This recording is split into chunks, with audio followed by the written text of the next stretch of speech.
کون سی زبان سمجھتے ہیں یہ لوگ؟ انگریزی؟ جی پڑھاتے انگریزی میں؟ جی تو پھر انگریزی ترجمہ کرنے والا بولو، میں ترجمہ کر دوں گا. تو لوگ کچھ لگ بیٹھو، لاؤڈ اسپیکر دو اپنے ہاتھ میں. الحمد للہ وکفی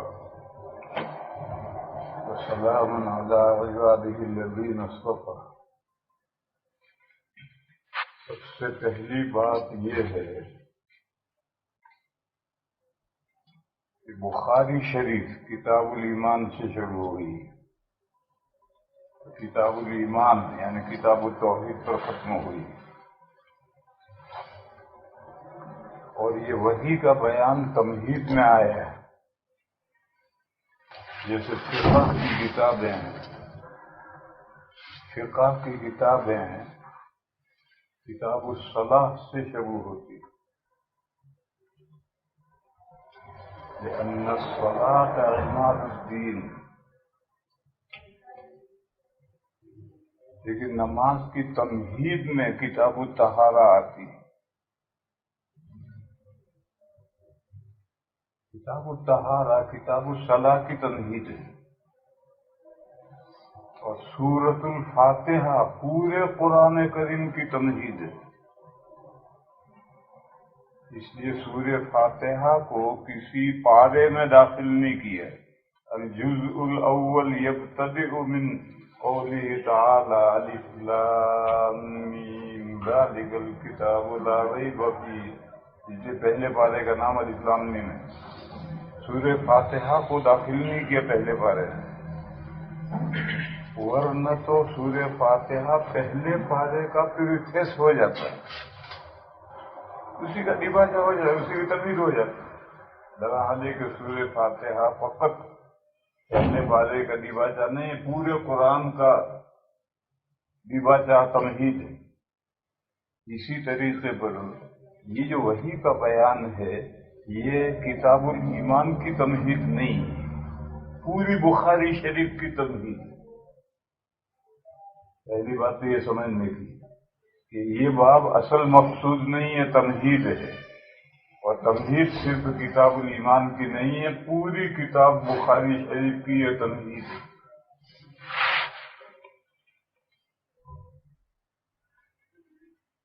اور یہ تمہید اس لیے لانی پڑی ہے کہ اسلام میں جو گمراہ فرقے نکلے ہیں، ان میں بالکل بگننگ میں جو گمراہ فرقے وجود میں آئے ہیں، ان میں ایک منکرین حدیث کا فرقہ ہے. اس فرقے کی خبر حدیث میں دی گئی ہے لفظ یوشکو کے ذریعے، قریب ہے وہ زمانہ. امام بخاری علیہ الرحمہ نے یہ کتاب لکھی ہے 3ری صدی میں. 2 صدیاں گزر گئی ہیں اور 3ری صدی میں یہ کتاب لکھی ہے. اور انکار حدیث کا فتنہ 1 صدی میں وجود میں آ گیا. بس امام بخاری علیہ الرحمہ کے زمانے میں وہ فتنہ برگو بار لا چکا ہے. درخت بڑا وسیع درخت ہو گیا ہے، اس کے پتے بھی نکلے ہیں اور پھل بھی اس پر آ گئے ہیں، اور مسلمانوں میں وہ نظریہ پھیل چکا ہے. جیسے آج کل قادیانیت ساری دنیا میں پھیلتی نظر آ رہی ہے، یا سلفیت ساری دنیا میں پھیلتی نظر آ رہی ہے. سلفیت کس چیز کا نام ہے؟ ایک فرقہ تھا جو اپنے آپ کو ہندوستان میں اہل حدیث کہتا ہے. جب سعودیہ میں پیٹرول نکلا تو انہوں نے اہل حدیث کا لیبل ہٹایا اور سلفی کا لیبل لگایا. سلفی تو حجاز میں جو حنبلی تھے وہ علم کلام میں سلفی تھے. جیسے کوئی اشعری ہوتا ہے، کوئی ماتریدی ہوتا ہے، کوئی سلفی ہوتا ہے. یہ تو علم کلام کا اسکول آف تھاٹ تھا. اور حنفی جتنے ہوں گے سب ماتریدی ہوں گے الا ماشاءاللہ.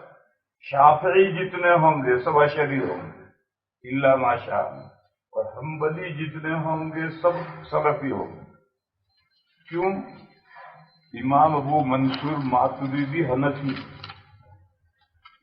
اور ابو الحسن اشعری رحمہ اللہ شافعی تھے، اور سلفیت چلی امام احمد سے، تو جتنے حنبلی ہیں سب سلفی، وہ تو ٹھیک ہے، مگر ہمارے ہندوستان کے جو غیر مقلد ہیں انہوں نے اپنے اوپر اہل حدیث کا لیبل ہٹایا اور سلفی کا لیبل چپکایا۔ اب ساری دنیا میں جو سلفی کہلاتے ہیں وہ سلفی نہیں ہیں، وہ سلفی ہیں، حقہ پیتے ہیں۔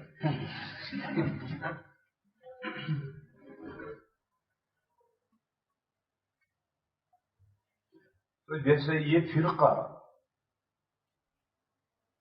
ساری دنیا میں پھیلا ہوا ہے، اپنے فتنے ہر جگہ برپا کیے ہوئے ہیں، اور ہو سکتا ہے آپ لوگ بھی متاثر ہو اس فرقے سے، کچھ بعید نہیں۔ اسی طرح سے انکار حدیث کا فتنہ استفحل، جوان ہو گیا ہے، مسلمانوں میں وہ پھیل چکا ہے۔ اس زمانے میں امام بخاری علیہ الرحمہ یہ حدیث کی کتاب لکھ رہے ہیں، اور کتنی محنت سے وہ تم نے اساتذہ سے سن رکھا، اور 16 سال میں یہ کتاب لکھی۔ یہ کتاب لکھ کر امت کے سامنے پیش کی، امت نے پھونک ماری، حدیث حجت نہیں۔ لو ہم نے 16 سال جھک ماری، محنت کی، اور اس نے پھونک میں اڑا دیا۔ تو حدیثیں ہیں، بخاری شریف حدیث حجت نہیں۔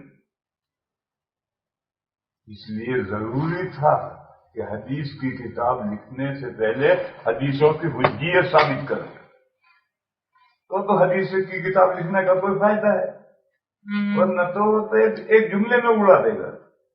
اس لیے حضرت امام بخاری حدیث کی کتاب لکھنے سے پہلے وحی کا بیان لائے ہیں، تمہید کی تفصیل پھر عرض کرتا ہوں۔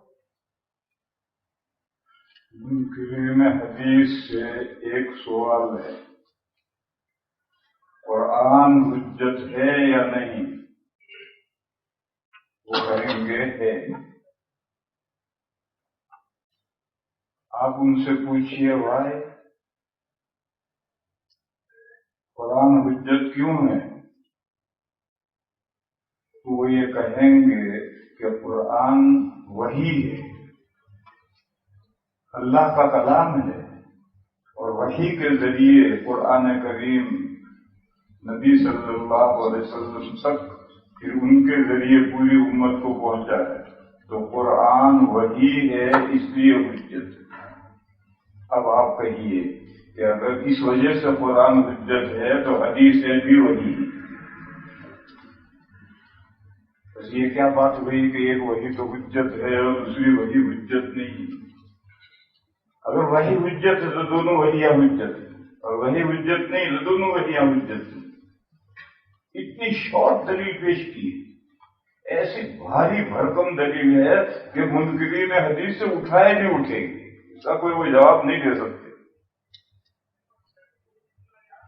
وہ یہ بات زیادہ سے زیادہ وہ یہ بات کہہ سکتے ہیں کہ قرآن تو اللہ کا کلام ہے، اس میں جبرائیل کا کوئی دخل ہے، نہ نبی پاک صلی اللہ علیہ وسلم کا کوئی دخل ہے۔ حدیث ہے تو اس طرح سے اللہ کا کلام نہیں ہے، یہ تو نبی صلی اللہ علیہ وسلم کا کلام ہے۔ اتنی بات وہ کہہ سکتے ہیں۔ اس کا جواب یہ ہے کہ کلام تو نبی صلی اللہ علیہ وسلم کا ہے، مضمون کہاں سے آیا ہے؟ مضمون کو تو اللہ کے یہاں سے آیا ہے۔ جب اللہ کے یہاں سے مضمون آیا تو وحی کی ایک نوعیت ہوئی، ایک نوعیت الفاظ آئے اور ایک میں مضمون آیا، الفاظ نہیں آئے۔ اتنا ہی تو فرق ہے، اور یہ فرق معتبر بھی نہیں ہے، اس لیے کہ قرآن کریم سے پہلے جتنی وحیاں نبیوں پر آئی ہیں اور جتنی آسمانی کتابیں نازل ہوئی ہیں، کوئی اللہ کا کلام نہیں تھی، سب مضامین آتے تھے، اور الفاظ یا تو حضرت جبرائیل کے ہوتے تھے یا الفاظ پیغمبر کے ہوتے تھے، اور ان کو لکھ لیا جاتا۔ تو گزشتہ ساری کتابیں جن کو قرآن کی روشنی میں ماننا ضروری ہے، ان کو وہی ماننا ضروری ہے، ان سب کی وہی ان حدیثوں میں جو وہی ہے، حدیثوں کے وہی کے طرز پر وہی۔ اللہ کا کلام تو صرف قرآن آیا ہے، اس سے پہلے اللہ کا کلام نازل نہیں ہوا۔ اللہ کی طرف سے مضامین نازل ہوتے تھے، نوح علیہ السلام، ابراہیم علیہ السلام، موسیٰ علیہ السلام وغیرہ اپنے الفاظ میں اس وحی کو کتاب میں لکھ دیتے تھے۔ تو تورات، انجیل، زبور وجود میں آئی، تو جب وہ کتابیں حجت تھیں تو اسی انداز پر حدیثوں کی وحی، پھر حدیثوں کی وحی کیوں حجت نہیں؟ اب وہ کوئی اس کا جواب نہیں دے سکتا، اس لیے حضرت نے باب قائم کی، باب کیف کان بدء الوحی الی رسول اللہ صلی اللہ علیہ وسلم۔ بدء کا لفظ امام بخاری اور امام ترمذی کی اصطلاح ہے، لفظی ترجمہ ہے اس کا آغاز، ابتدا، اور اصطلاحی معنی ہے پوری تاریخ، پورے احوال۔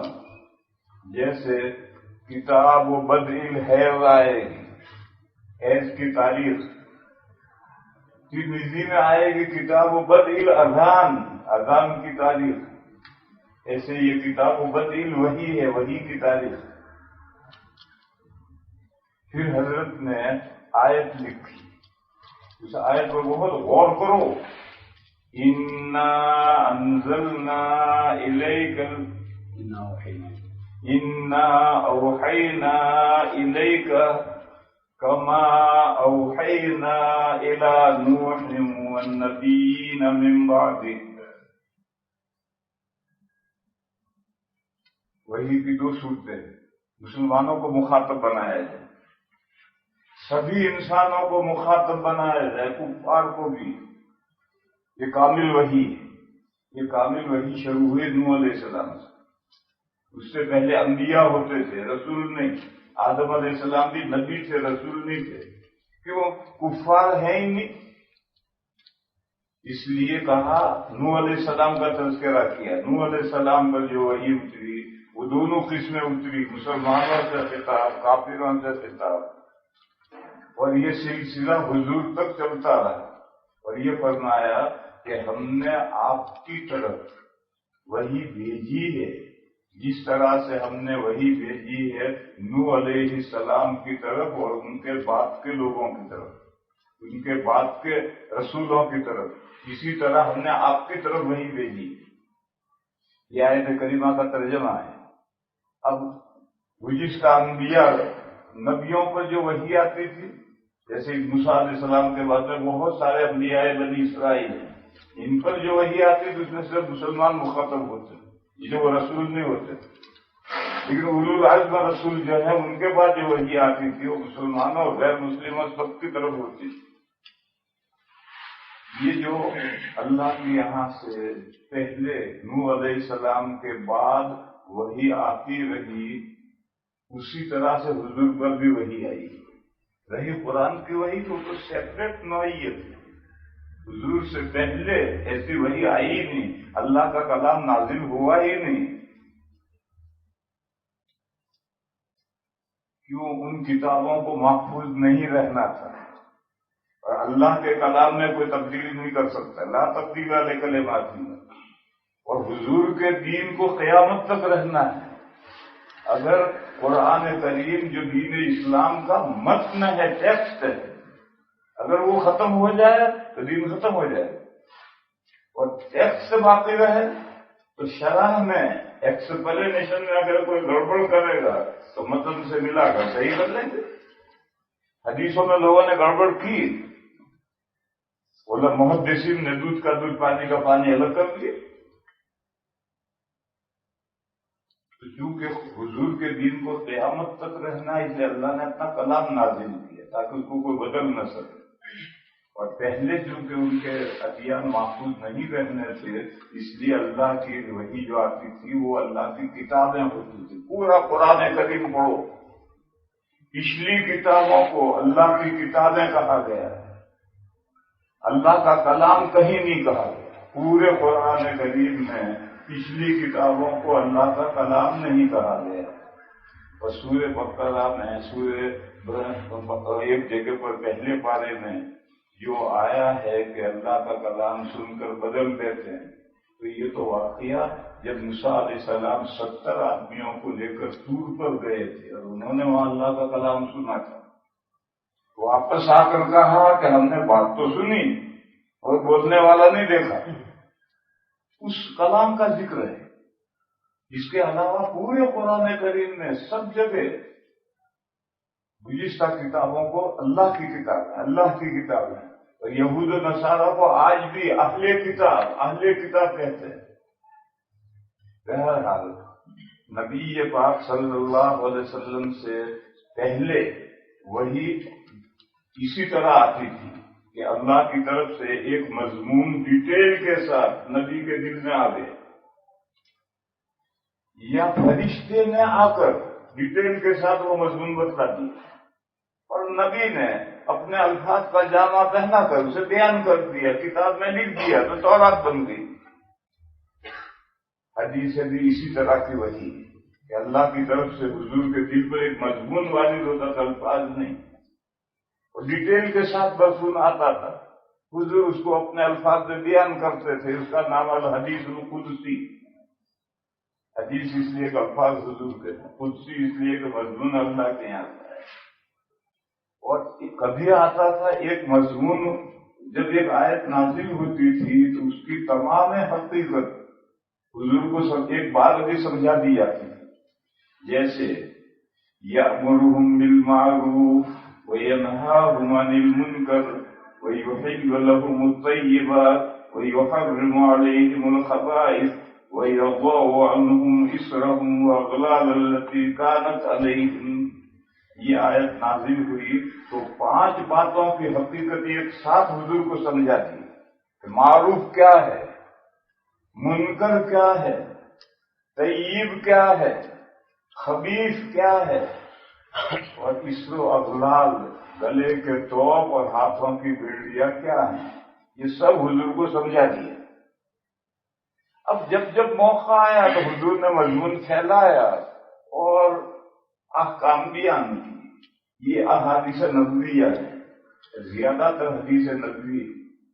اقیم الصلاۃ جب نازل ہوا تو صلاۃ کی کیا حقیقت ہے اور اس کا اہتمام کیسے کیا جائے، یہ سب باتیں حضور کو سمجھا دی۔ پھر جب موقع آیا تو حضور نے مسجد بنائی، جماعت کا نظام بنایا، اذان بنائی، نمازوں کے اوقات بیان کیے، امام کے اوصاف بیان کیے۔ یہ سب اقیم الصلاۃ کی شرح ہے، اور 2000 حدیثیں ہیں جو اقیم الصلاۃ کے ساتھ ملیں گی تب اقیم الصلاۃ کی تفصیل پوری ہوگی۔ مجھے کہنا یہ ہے کہ اقیم الصلاۃ کا مطلب حضور کو اللہ نے سمجھایا ہے، الفاظ نہیں، بغیر الفاظ کے۔ بغیر الفاظ کے کیسے سمجھائیں گے؟ ہم کہتے ہیں بھئی میرے دل میں ایک بات آتی ہے کہوں، میرے دل میں ایک بات آتی ہے، ابھی الفاظ نہیں، کہوں، کہو۔ اب وہ الفاظ کا جامہ پہنا کر کہے۔ اسی طرح سے نبی کے قلب پر مضمون وارد ہوتا ہے، یا نبی کو ڈیٹیل سمجھا دی جاتی ہے اور وہ اپنے الفاظ میں اسے بیان کرتا ہے۔ اس وحی کے مجموعے کا نام احادیث شریف ہے، اور قرآن تو ایک خاص قسم کی وحی ہے جو حضور سے پہلے نازل نہیں ہوئی۔ حضور سے پہلے تو یہی وحیاں نازل ہوتی ہوئی اور وہ حجت تھی، تو آج یہ وحی حدیث حجت کیوں نہیں؟ یہ تمہید ہے۔ عزیزو آگے بڑھو، باقی باتیں استاد صاحب نے بیان کرتی ہوں گی یا کریں گی۔ میں نے کہا تھا قرآن میں کوئی تبدیلی نہیں ہو سکتی، اللہ کا کلام ہے، اس سے اس میں اللہ کے کلام کی تبدیلی پر کوئی قادر نہیں۔ حدیثوں میں گڑبڑیں کی،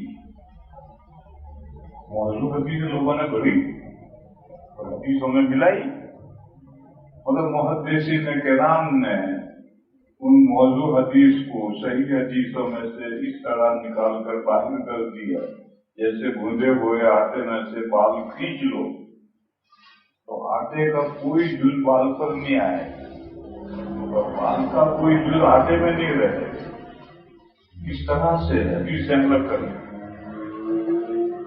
ایک دوسرا فرق یہ ہے، یہ اصل اہم بات کہہ رہا ہوں. ایک دوسرا فرق یہ ہے کہ قرآن کریم تو سارا حجت ہے، ایک ایک حکم حجت ہے، کیونکہ قرآن میں جو منسوخ آیتیں تھی وہ اٹھا دی گئی اور جو بعض مواد میں خاص مواقع میں معمول بھی ہیں وہ موجود ہیں. حدیثوں میں ایسا نہیں تھا. حدیثوں میں جو منسوخ حدیثیں ہوگی وہ بھی حدیث میں موجود ہیں اور بعض مواد میں بعض وجوہ سے جو معمول بیہا ہیں وہ بھی حدیث کی کتاب ہے اور جس پر ہر وقت عمل کرنا ہے وہ بھی حدیث کی کتاب ہے. حدیث جو منسوخ ہوگی جیسے الماء من الماء یا جیسے توضؤ مما مست النار، آگ پر پکی ہوئی چیز کھاؤ پیو، حضور ٹوٹ گئی اچھا بیوی سے صحبت کرو، انٹرکورس کرو، تو جب فارغ ہو تب غسل واجب ہوگا، اس سے پہلے اگر صحبت چھوڑ تو غسل واجب نہیں ہوگا.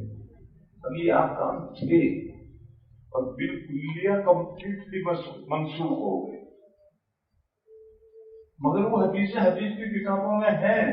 الماء من الماء کی حدیث تو بخاری میں کتاب الغسل کے آخر میں، وتوضؤ مما مست النار سنن میں. اسی طرح سے وہ حدیث ہے جس میں حضور نے کوئی بات فرمائی ہے یا کوئی کام کیا ہے کسی ریزن سے، تو وہ جو ریزن پایا جائے گا اس پر عمل ہوگا. ریزن نہیں ہے تو عمل نہیں ہے. قرآن میں بھی ایسی آیتیں موجود ہیں کہ بعض خاص حالات میں ان پر عمل ہوگا، ہر وقت نہیں. جیسے مؤلفۃ القلوب کا حصہ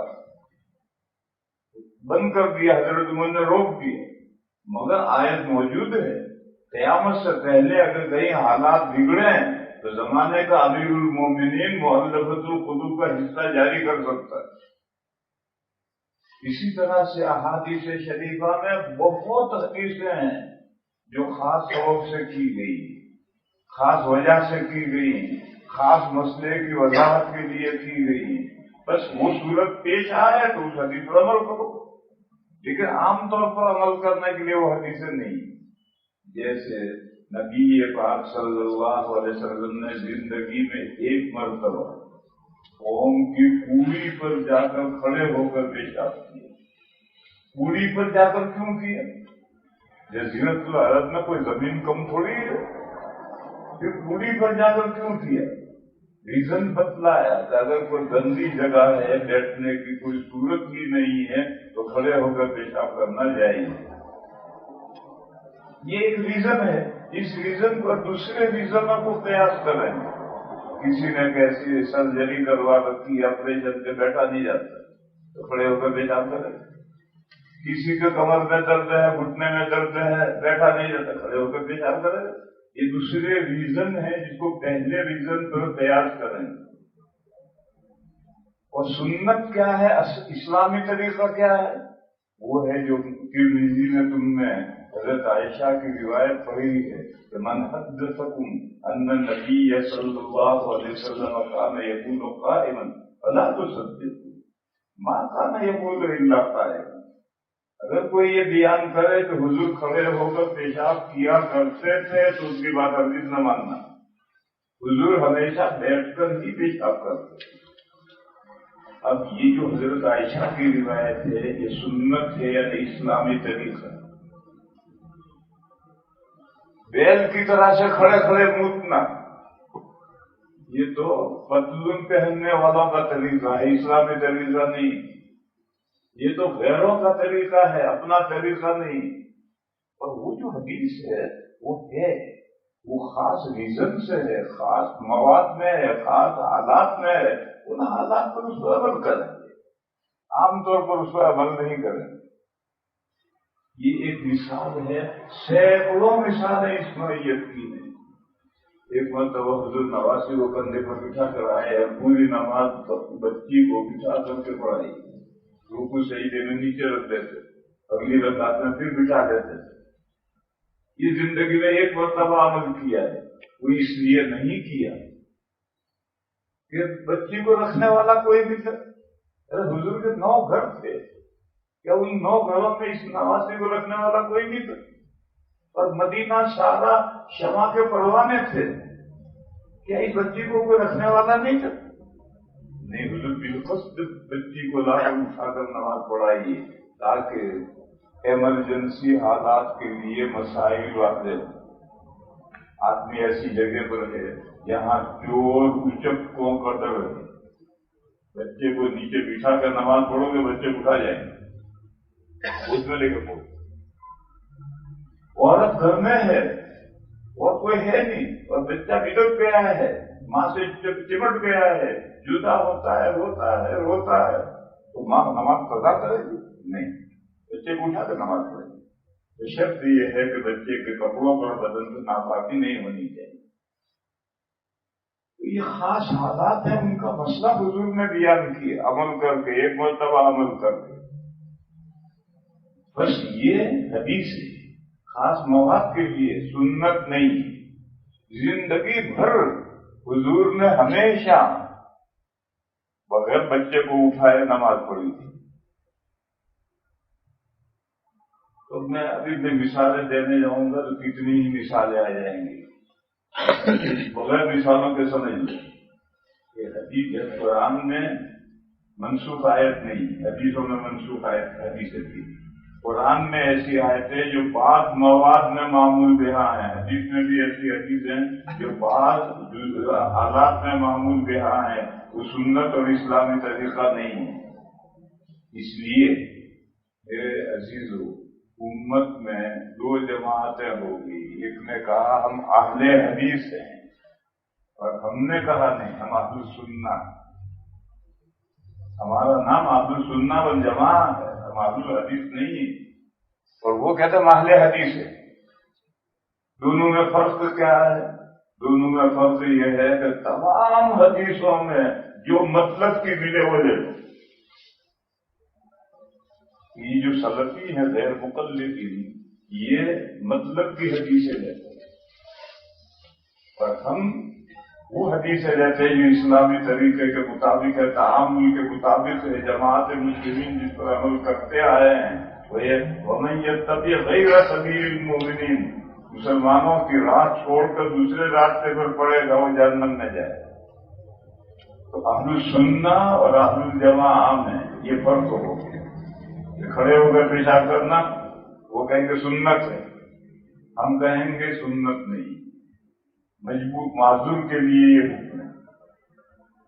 وہ کہیں بچے کو اٹھا کر کے نماز پڑھنا، اسی لیے یہ سلفی جتنے چھوٹے چھوٹے بچوں کو لے کر مسجد میں آتے ہیں اور مسجد کے صفوں میں بچے دوڑتے پھرتے ہیں، سب کی نمازیں خراب کرتے ہیں، اور ان سے کچھ کہو تو کہیں گے حدیث میں ہے حضور بچی کو سر پہ اٹھا کر بٹھا کر۔ تو میں ان سے کہتا تو بھی کندھے پر بٹھا کر پڑھ، صفوں کے درمیان چھوڑ دیتا ہے، سب کی نماز خراب کرتے ہیں، بیبی سیٹنگ کر۔ ایک پاگل پن ہے ان کا، مگر وہ تو اہل حدیث ہے، ان کے مطلب کی جو حدیث مل جائے وہ لے لینی۔ ہم اہل السنہ والجماعہ ہیں، جماعت المسلمین، تعامل امت سے جو حدیث معمول دیا ہے وہ لیں گے، اس پر عمل کریں گے، اور باقی حدیثوں کو خاص ریزن اور خاص سبب پر محمول کریں گے کہ وہ ریزن اور سبب پایا جائے گا۔ تو نیو یارک میں، ملنٹن میں کچھ یہ دیا ہے، وہیں میں اقوام متحدہ کا دفتر، وہاں ایک بڑی مسجد ہے اربوں کی بنائی ہوئی، وہاں ایک سلفی غیر مقلد نماز کے بعد بخاری شریف لے کر بیٹھا اور وہ حدیث نکالی کہ حضور نے ایک قوم کی کوڑی پر کھڑے ہو کر پیشاب کیا، پھر اس نے کہا کھڑے ہو کر پیشاب کرنا سنت ہے۔ تو ایک شخص نے پوچھا کہ یہ سنت صرف مردوں کے لیے ہے عورتوں کے لیے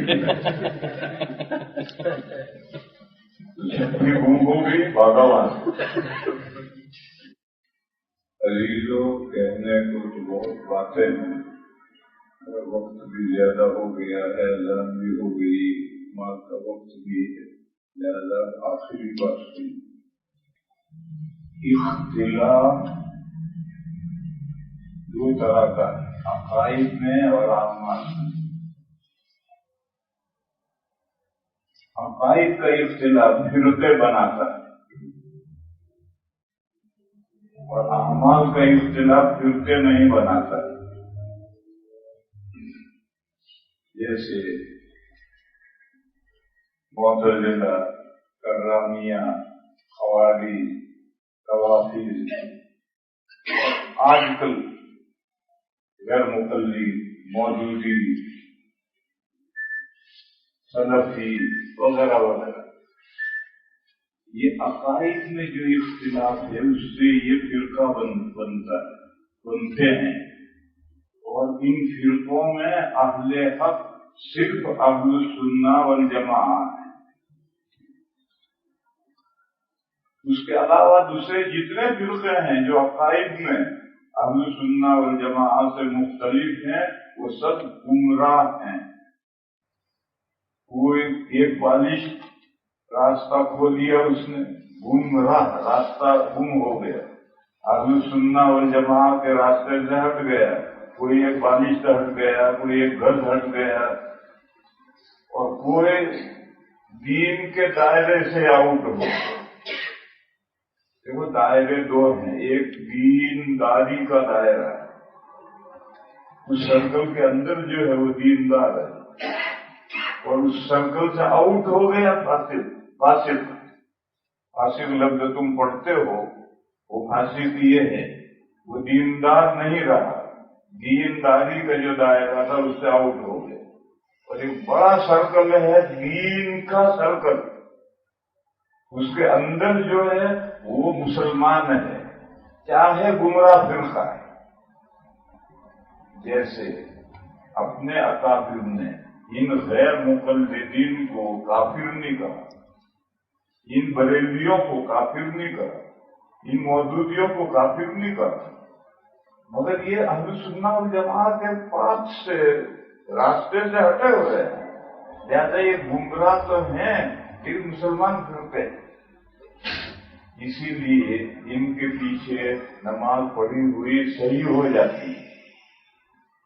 اور ایک فرقے وہ ہیں جو اسلام کے دائرے سے گئے، جیسے قادیانی، یا اکثر علماء کی رائے میں شیعہ روافض، یہ دین کا جو دائرہ ہے اس دائرے سے بھی آؤٹ گئے، لہذا وہ مسلمان ہی نہیں رہے۔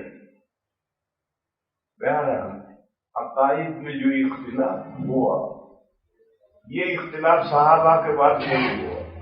صحابہ کے زمانے میں عقائد میں کوئی اختلاف نہیں، صحابہ میں کوئی فرقہ نہیں بنا۔ اس کے بعد یہ اختلاف عقائد میں شروع ہوا اور فرقے بنتے چلے گئے۔ یہ بات مجھے نہیں سمجھانی۔ دوسرا اختلاف مسائل میں، مسائل کا اختلاف نہ ہو، صحابہ میں مسائل میں اختلاف تھا، اور یہ جتنے جو چار ائمہ کے درمیان میں اہم اور معرکۃ الاعلیٰ جتنے مسائل ہیں وہ سب اختلافات صحابہ کے زمانے سے چلے آ رہے ہیں۔ بعض ائمہ نے یہ رائے لی، بعض ائمہ نے یہ رائے لی، بہرحال صحابہ میں مسائل میں اختلاف تھا۔ اور یہ حدیث جو ترمذی میں آئی ہے کہ اختلاف اصحابی رحمت لامتی، اس سے عقائد کا اختلاف مراد نہیں، مسائل اور معاملات کا اختلاف۔ صحابہ میں جو مسائل میں اختلاف ہوا اور معاملات میں اختلاف ہوا وہ امت کے لیے رحمت ہے۔ عقائد میں تو اختلاف ہوا ہی نہیں صحابہ میں، تو پھر اختلاف ہو اصحابی کیسے کہیں گے؟ صحابہ میں عقائد میں تو اختلاف ہوا ہی نہیں، ان میں اختلافات ہوئے مسائل میں اور معاملات میں، وہ اختلافات امت کے لیے رحمت ہے۔ مگر اختلاف بہرحال اختلاف ہوتا ہے.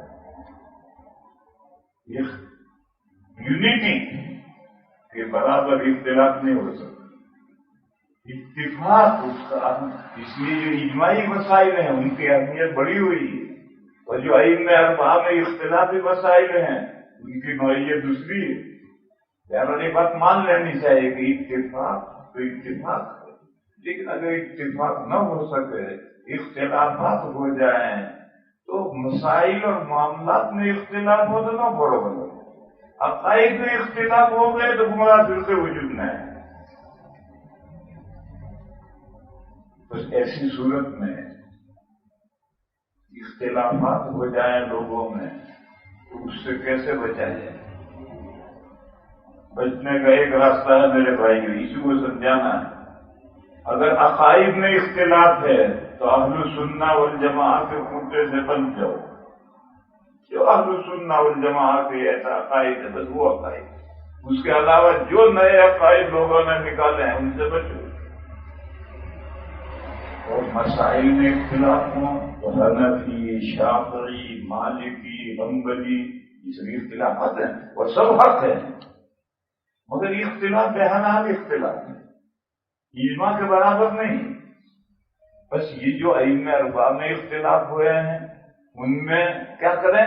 ان میں بھی ایک کھوٹے سے بن جاؤ، یا تو حنفی بن جاؤ، یا شافعی بن جاؤ، یا مالکی بن جاؤ، یا حنبلی بن جاؤ.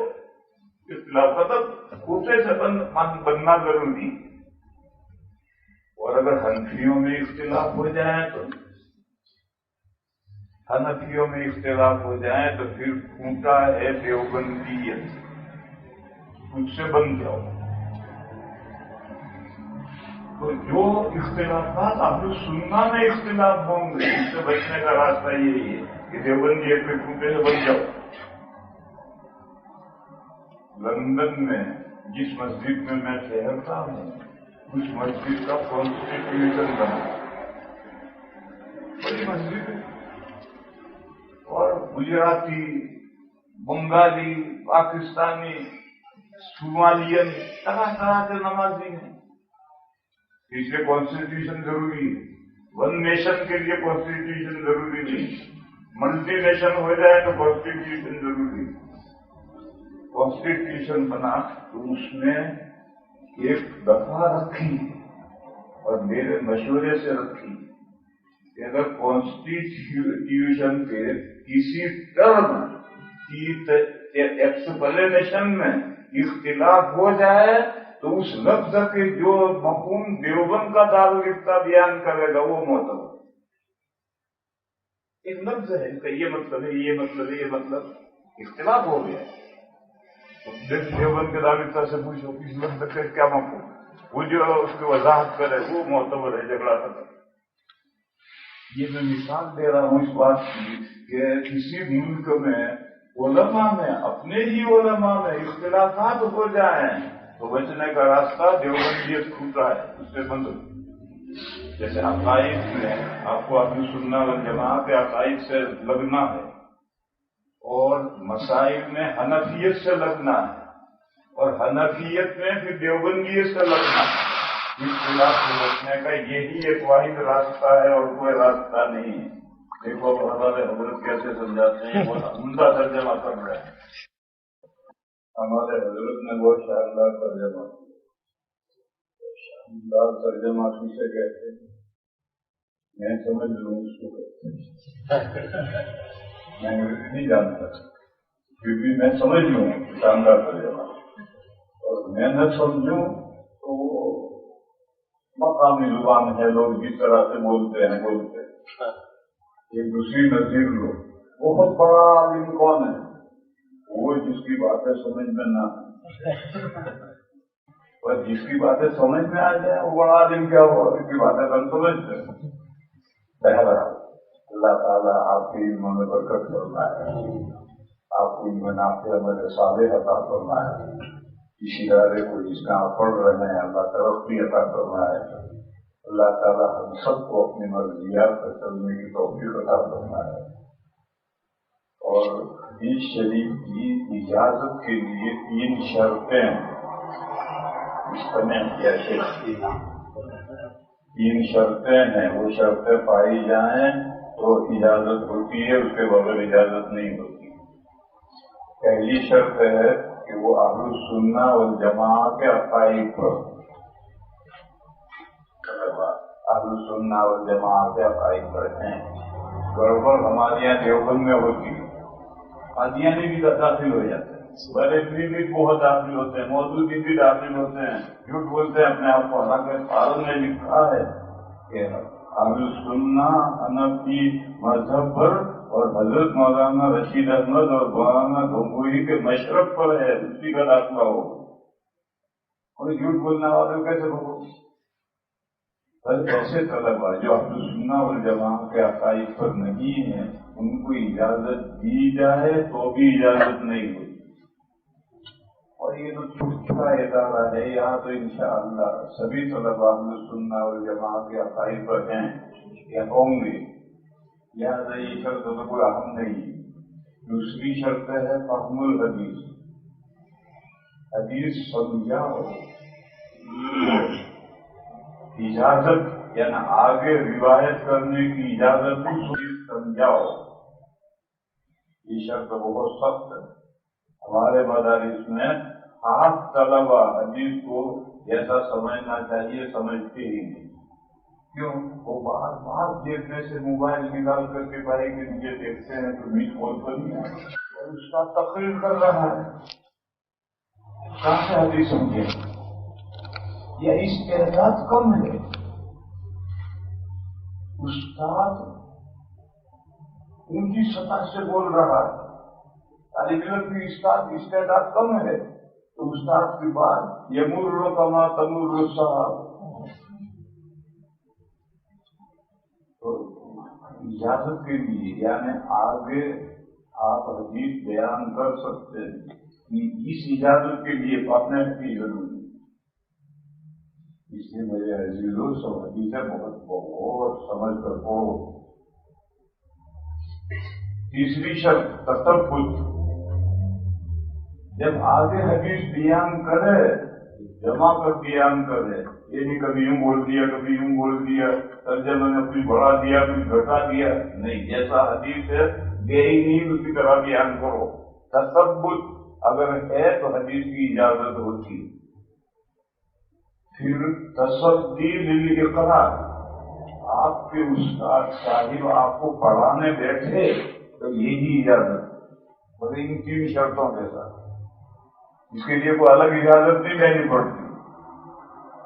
طالب علم سال کے آخر میں کہا کرتے ہیں ہمیں اجازت دو، تو میں ان سے کہا کرتا ہوں کہ سال بھر میں نے طبلہ بجائے۔